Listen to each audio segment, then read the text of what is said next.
Thailand has detained 70 illegal migrants, including 30 children, suspected of being Rohingya Muslims from Myanmar.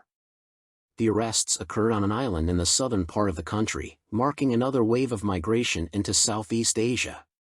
The Rohingya are a stateless Muslim minority in Myanmar, where they are denied citizenship and subjected to systemic abuse.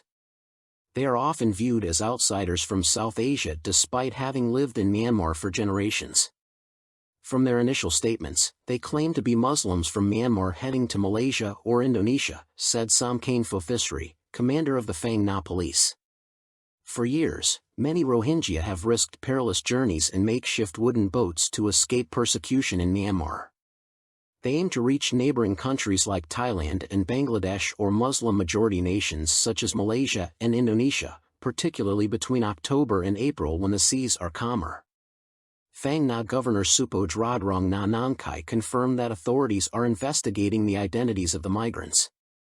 We cannot yet determine whether they are Rohingya or other Myanmar nationals who entered the country illegally, he said. Last month, several boats carrying hundreds of Rohingya refugees arrived in Indonesia, reflecting a resurgence in migration after pandemic restrictions eased. Separately, a human rights group has urged Thai authorities to investigate the alleged torture and death of a 37-year-old Myanmar migrant at the hands of 3 soldiers. The man was reportedly beaten with a bamboo stick in an abandoned military bunker after being accused of wearing a vest displaying the Thai flag. Witness testimonies and legal documents, as reported by Fortify Rights, support these claims. Progressive movement leader Thanathorn Juangroongruangkit has denied former Prime Minister Thaksin Shinawatra's claim that the Pheu Thai Party could not form a coalition with the now-defunct Move Forward Party, MFP, due to disagreements over Article 112 of the Criminal Code, known as the Lese Majeste law. In a Facebook post on Friday, Thanathorn called Thaksin's comments, made in a media interview on Thursday, untrue. Thaksin had claimed that he advised Thanathorn not to prioritize reforming the Lese Majeste law during their discussions, suggesting it could alienate voters. He also clarified that his remarks were not intended to question the loyalty of Thanathorn or the progressive movement but rather to emphasize that focusing on reform over electoral success was unwise.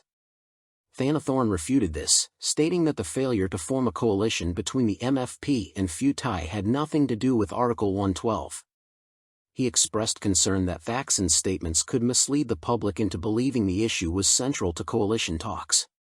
Article 112 was never a condition in coalition negotiations, Thanathorn stressed, adding that it was not included in the initial Memorandum of Understanding between the parties. Thaksin knows this better than anyone. Thanathorn defended the MFP's leadership, rejecting claims of recklessness or immaturity. He argued that structural issues in Thailand require consistent effort and consensus building to resolve. Thailand's national politics is currently dominated by 3 key issues: constitutional reform, referendums, and an amnesty for politically motivated crimes. A recent parliamentary debate centered on whether an amnesty should include offenses under Article 112, the Lese Majeste law. While a special House committee found it technically and practically feasible, strong resistance within the coalition led to the idea being dropped. Critics of the amnesty argued that Lese Majeste charges are criminal, not political, in nature and should therefore be excluded. The committee's report, offering options ranging from full amnesty to conditional amnesty, has been criticized as inconclusive. Meanwhile, efforts to revise the Constitution are facing hurdles due to the contentious double majority rule for referendums. The rule requires more than 50% of eligible voters to participate and a majority of those votes to approve any changes. While the House has proposed replacing this with a simpler majority, the Senate insists on retaining the stricter standard, delaying progress. The Thai government has repeatedly assured the public that Koh Kut, an island in the Gulf of Thailand, is not part of the disputed maritime area addressed in a controversial 2001 Memorandum of Understanding, MoU, with Cambodia. Critics argue that the real issue lies in the transparency of negotiations under the MoU, which defines overlapping claims in the maritime territory.